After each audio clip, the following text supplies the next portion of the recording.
సీలింగ్కి అది పైన స్లాబులకి హోల్స్ పెడతారు కదా, పెట్టి చేశారు. డిమాలిషన్ అటెంప్ట్ కూడా జరిగింది మేలో. అయిన తర్వాత కూడా అంటే అతను ఓసీ కూడా మార్చి తెచ్చుకున్నాడు. ఏది బిల్డింగ్ కాకముందే కూడా అక్కడ ఉన్నటువంటి డెవలపర్ ఓసీ కూడా వచ్చింది. అంటే దానికి లిఫ్ట్ లేదు, డోర్లు ఇప్పటికీ డోర్లు లేవు, ఇప్పటికీ లిఫ్ట్ లేదు, అయినా కానీ ఓసీ వచ్చింది. ఓసీ ఎప్పుడు ఇస్తారు? ఒక రోజు ముందు వెళ్ళే ముందు ఆక్యుపెన్సీ ముందు ఇస్తారు. బట్ అతను మార్చిలోనే వచ్చిందన్నమాట. ఆయన తర్వాత సరే the made attempt of demolition చేయాలని చూశారు.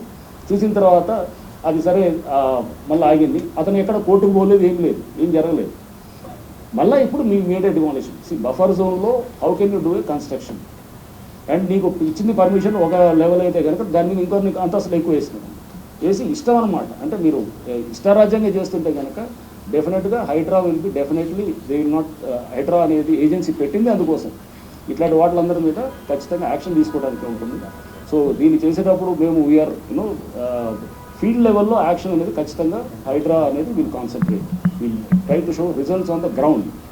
పబ్లిక్ నుంచి అక్కడికక్కడ మనకి స్పాట్లో అర్థమైపోద్ది ఏంటి ఇది ఎక్కడ ఆక్రమణ, ఏంటి ఇది ఏం జరిగిందని అర్థమైనప్పుడు దాంట్లో మనం కొన్ని ఫాలో అవ్వాల్సిన లీగల్ ప్రాసెస్ ఉంటే కనుక ఉంటుంది. కొన్ని చోట్ల అవసరం కూడా ఉండదు అనమాట. మీకు క్లియర్గా ఉన్న చోట్ల ఆల్రెడీ ఇక్కడ షోకాజ్ నోటీసులు ఇచ్చారు, ఆల్రెడీ డిమాలిషన్ అంటే మళ్ళీ ఇంకా నోటీసులు ఎందుకు ఇస్తారు? ఆల్రెడీ అన్నీ జరిగినాయి కదా. సో చేసిన తర్వాత అతనేం చేయలేదు, సో చేస్తారు. సో వీళ్ళు ఫాలో లీగల్గా చేస్తుంటాము. చేసి డిమాలిషన్ అనేది ఖచ్చితంగా అక్కడ రేపు ఎవరైనా కానీ బఫర్ జోన్ ఆర్ ఏది ఎఫ్టీఎల్లో కట్టాలంటే కనుక భయపడేటటువంటి పరిస్థితి తీసుకొచ్చేటటువంటి విధంగా చేస్తాం. సో అది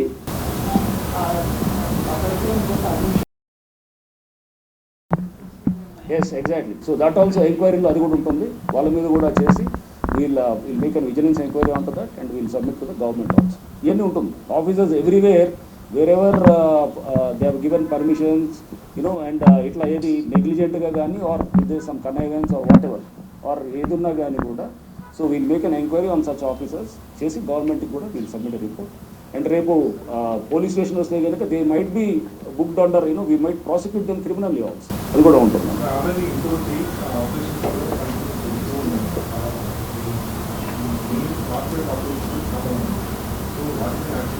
తప్పకుండా ఉంటుంది. సో ఇప్పుడు ఆల్రెడీ ఎంక్రోచ్ అనేది సెకండ్ ఫేజ్.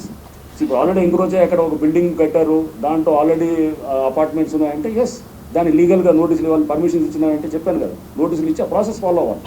దాంట్లో ఇందాక చెప్పాను ఫేజ్ 2లో అనాథరైజ్ వేరు, ఆథరైజ్ వేరు. అనాథరైజ్ ఉన్నదాన్ని స్ట్రేట్గా వెళ్ళిపోవచ్చు. ఆథరైజ్ దానికి you have to follow the process. అది కూడా చేస్తాం. అని చేసి ఏదో నీ నాలా మీద వచ్చింది మీ బిల్డింగ్, దానికి లీగల్ నోటీసులు ఇవ్వటం ఏం చేయాల్సి వస్తుంది. ప్రాసెస్ ఉంటుంది, ఖచ్చితంగా ఫాలో అవ్వాల్సి వస్తుంది.